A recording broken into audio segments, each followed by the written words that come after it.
All right. We're back at it. We'll give it a moment. We'll read the disclaimer, and then we'll just get popping on this trading recap. The trade recap. We will just get popping and see what's going on. But once I see the first person's name, I will read the disclaimer, and then we'll get into the trade recap and see what's it looking like. What's it hitting for? All right. So we're just gonna keep rocking it up. We'll read that disclaimer. As a matter of fact, please note that the following is not legal or financial advice and is provided for informational and educational purposes only. Investing in securities carries a high degree of risk and can result in the loss of your entire investment. You should consult with a qualified financial advisor or legal professional before making any investment decisions. The information contained in this presentation does not constitute an offer or solicitation to buy or sell any securities or other financial instruments. Any opinions expressed in this presentation are subject to change without notice and should not be relied upon as a recommendation to buy or sell any securities. Please do your own due diligence and research before making any investment decisions. All right, Stacy now, thanks for coming through. Carl Hartz, Robbie. We just took care of the disclaimer. I had one winner and one loser today when it came to the trades. So let me go back. Let's refresh, because as soon as I get done trading, I'm done. I don't even look at what's happening in the market. I get out of there. At first glance, it looks like SPY was pretty much choppy today. Not any clear direction. It's almost flat on the day. But I do want to show y'all. You guys know I always keep it real. We'll go over to the Discord. Let's pull this up. And then here is my trades for the day. So I got in on SPY puts. And then within 10 minutes, I got stopped out. And then I saw a setup to the other side. Got my SPY puts again. And then, wait. Let me see. Stopped out. Scalping. All right, here we go. So this was today. My bad. I was looking at yesterday's. But I started off with SPY puts. I got stopped out. And then I got in SPY calls. And then I took profits on SPY calls. But let's just do a quick little recap on what exactly happened. So if you are new to my stream, my name is Curtis G24, and I do trading recaps for beginners that are new to options trading. So if you're new to options trading, my live is for you because it's all about the beginners. Now, the way that I trade is by finding opening range breakouts, but the range that I use is not after the market opens. It's actually before the market opens in the pre-market. So the first thing that I do, what we will do is go ahead and make this one chart.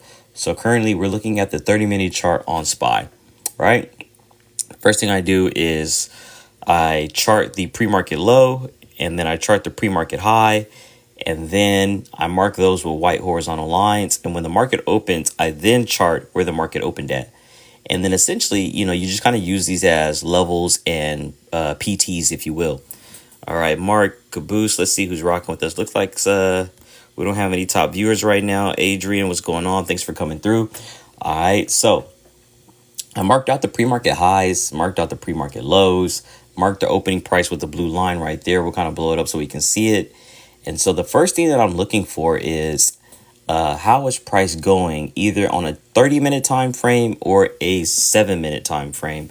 So I'll then split the chart into two. I'll keep the 30-minute at the top. That's what we see got going on up here. And then what we got here at the bottom is the 7-minute. Now, if you're a new trader and you want to use this strategy, I highly suggest just using the 30-minute time frame. You can still trade it in that regard. But lately, what I've been doing is once this first little 7-minute candle closes and I let it determine, okay, it was below the opening price. Remember, this blue line right here is where price opened up for the market. So once I saw that it closed below opening, I went in and got in for puts. But as we can see, even though this 7-minute candle right here, this is the one that we got in on, even though it still ended bearish, it had a strong pullback. So that's how I got stopped out. That's how I got stopped out right there. And then what I do next is if I get stopped out on my first one, just to let you guys know a little bit more about my risk management strategy, I only do two trades maximum a day. So if my first trade of the day is a profitable one, I call that a one and done and I'm gone. If my first trade, I take an L or I take a loss, I'll allow myself one more trade. And if I lose again, I'm done. And if it's a profitable trade, I'm done.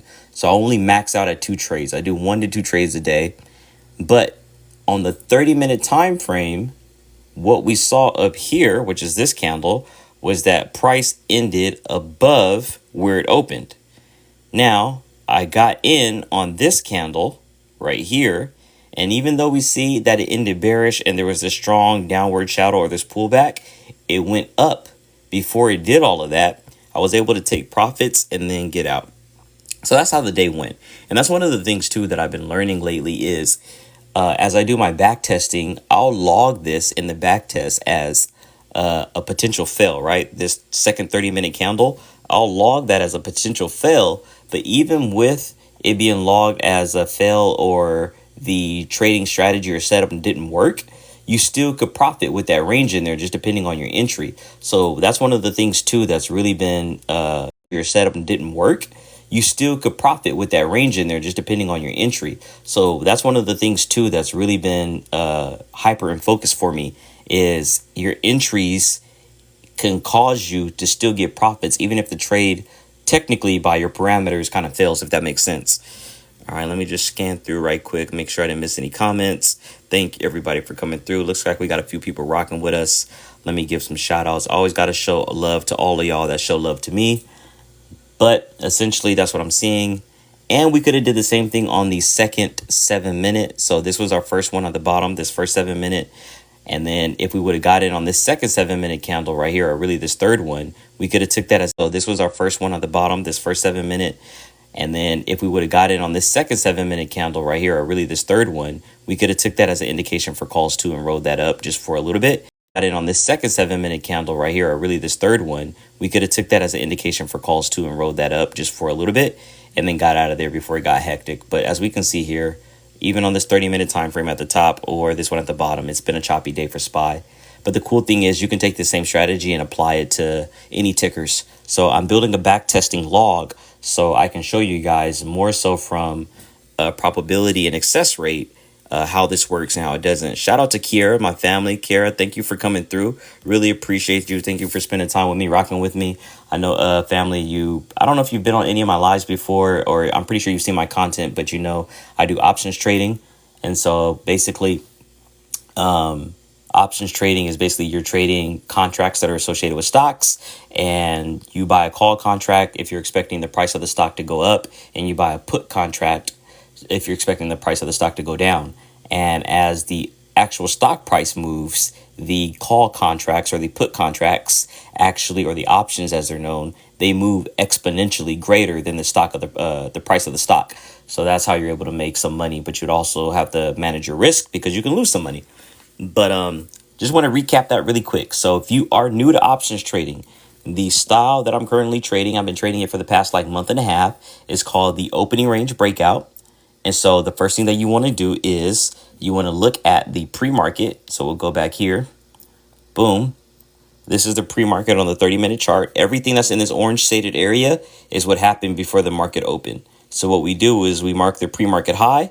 We also mark that pre-market low. Those are those two white lines. And then when the market opens up, we mark it with a blue line. Now, if you're a new trader or if you just want to have more time on your side, because there's a general rule of thumb when it comes to trading. The longer the time frame or the higher the time frame, right, the more stronger the indication is. So now you can use this 30-minute. We see that the 30-minute closed above where price opened at, and it closed above the pre-market high, which would be some type of indication that price would continue to go up, which we do see by these crazy wicks or shadows, all right, these lines on top of these candles. So it's still an opportunity, even if you got in on this bearish 30-minute with this spike up in price, that you could have made money. Now, the next thing that I do, and this is what I would say for our more moderate or advanced traders, is if you want to get in a little bit before this 30-minute candle closes, I trade on the 7-minute time frame as well. So here's the 7-minute time frame. And what this means is when I talk about time frames, or if you hear anybody talking about time frames, if you hear somebody say, hey, I trade on the 4-hour time frame, the 1 hour, the 7-minute, the 15-minute, all that means is each one of those candles represents that amount of time. So if you hear somebody say, hey, I trade on the 1 hour time frame, when you're looking at their chart, each one of these bars, these candlesticks, represents 1 hour. If you hear somebody like me say I trade on the 30-minute or the 7-minute, it's telling you that down here, each one of these bars or candles represents 7 minutes of time. So let's go back to my one win, one loss for the day. So here is today at 7:10. I got in at, y'all, my bad. So at 7:10 this morning, I got in on SPY puts, but let me show y'all exactly what happened. So when I was getting in on that trade, here we are with SPY, there was a gap on the 7-minute that needed to be closed. So let's go look for where the 7:10 would have occurred. There was a gap on the 7-minute that needed to be closed. So let's go look for where the 7:10 would have occurred. There was a gap on the 7-minute that needed to be closed. So let's go look for where the 7:10 would have occurred. All right, that's 7:11. So right here, that's 7:04. Wait. 7:04. That's 7:21. That's 7:11. So it would have been right in here. Where did I see that gap? Where was that gap? It's odd because after the candles closed, it looks a little bit differently.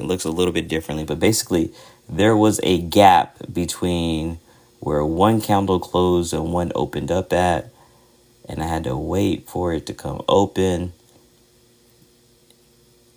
All right, scalping SPY puts, that was today. I got stopped out. It was on the calls, and the calls were at 7:10. It took 1 minute. Where was that at? Where did I see that gap? Where is the gap at? All right. Thank y'all for coming through. Brother Merck, C3, Gary, Greg. What we're looking for specifically, hold up. There was a gap. Here it is. All right. My bad, y'all. So let me just focus on the 7-minute chart so I can show y'all exactly what I. Here it is. All right. My bad, y'all. So let me just focus on the 7-minute chart so I can show y'all exactly what I. And here, let's go here. Let me just load the layout again. Boom, boom. All right, SPY back test, bow. All right, here we go. And then we want to drop this down to the 7 minutes so we could just focus on there. And what I want to illustrate to y'all, thank y'all for rocking with me and bearing with me, is that there was a gap, which was, where is it at? See, this is why I need to have that extended hours on there. But of course, TradingView wants to be on some nonsense. Lord, this is ridiculous. All right. Lord, this is ridiculous. This is a 7-minute. I mean, yo, this is just sad. All right, let me go to the app. Gosh. Really ridiculous TradingView. Okay. Now, let's change the layout. Let's do, all right, so we're looking at, Lord. Let's go. All right, 7-minute chart. Thank y'all. Yo, why is TradingView just blowing up? This is ridiculous. All right, Rare Hunter Ricky, thank you for coming through. Thank y'all for coming through. What I wanted to show y'all right here, and it's saying it, is it? No. Let me just find it.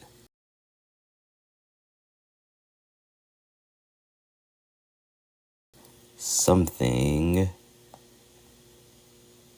21. We're going back. Let's go back. This really sucks. All right, here we go. I wanted to show y'all a little bit better. But here, we're looking at the 7-minute chart on SPY. Now, I was waiting to get into calls, right?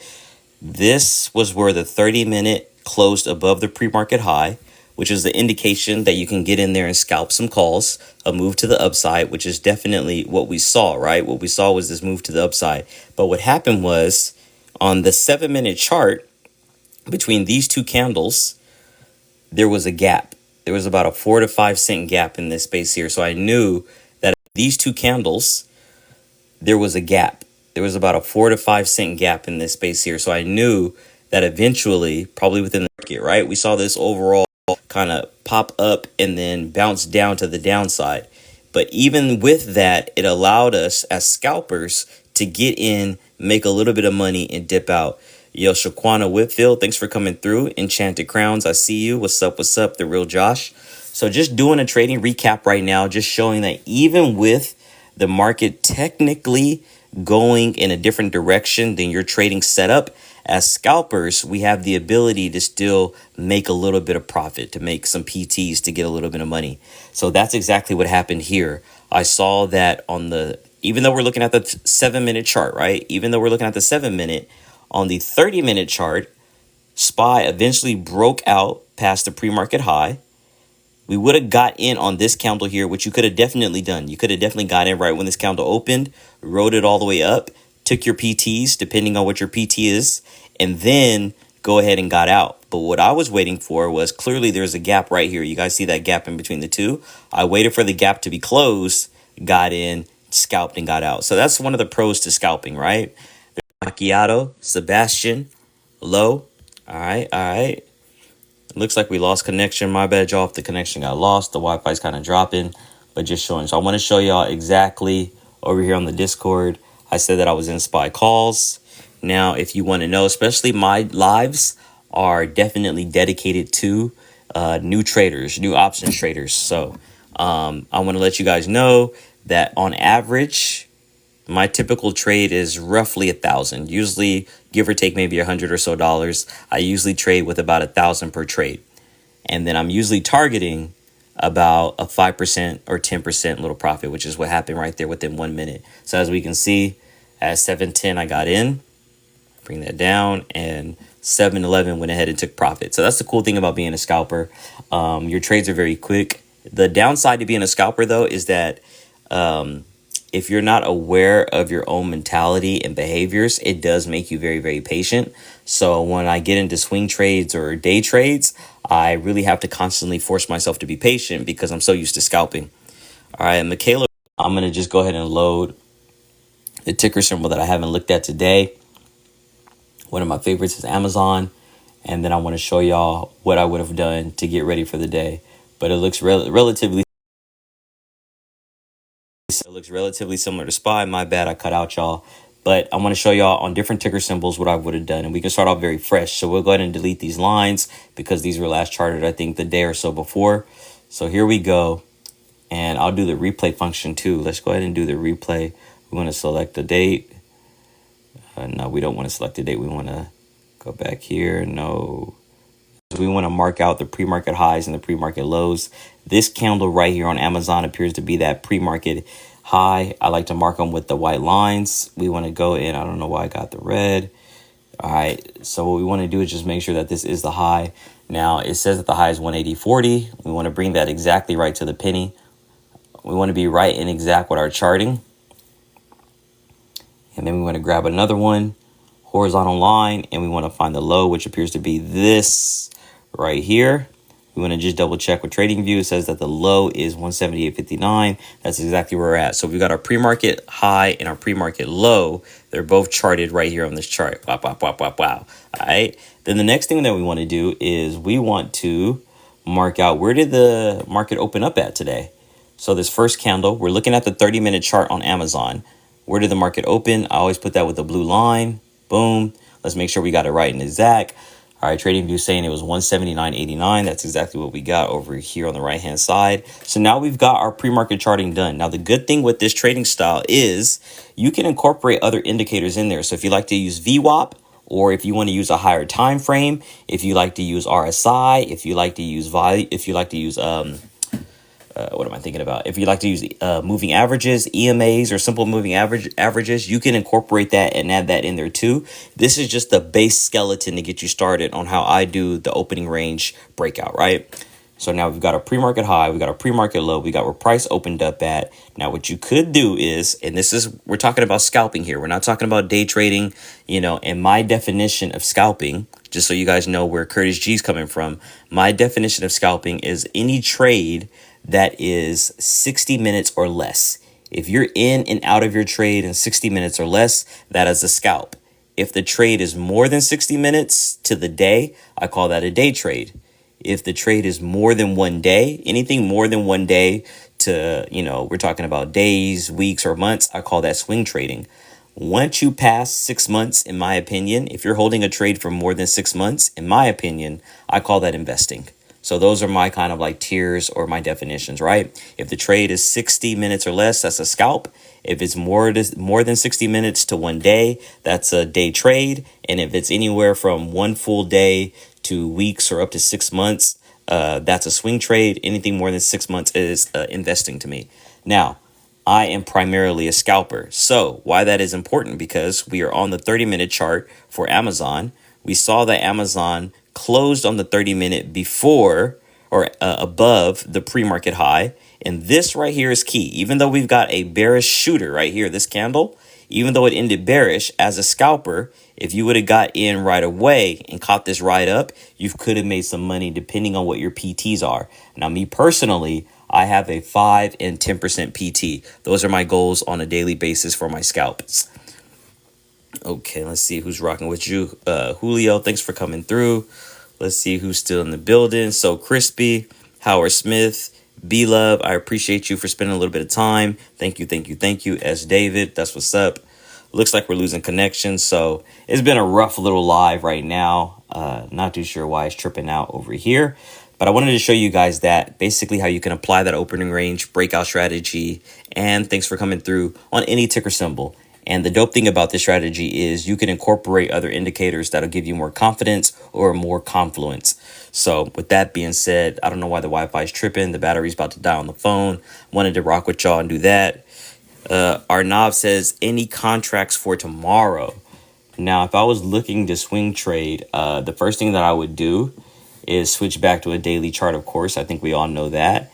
And then it depends on what ticker symbol we're looking at. So when I do a swing trade or longer time frames, what I like to see is a very obvious trend in one direction. So we're looking at this daily chart on Amazon. We do have somewhat of a nice steady trend in one direction here. So the first thing that I would do is I would go ahead and draw a trend line, and I start off on the daily time frame, and then I tighten it up. This is if I was looking to potentially get into a swing trade, right? Because we're talking about Arnav is asking for contracts for tomorrow.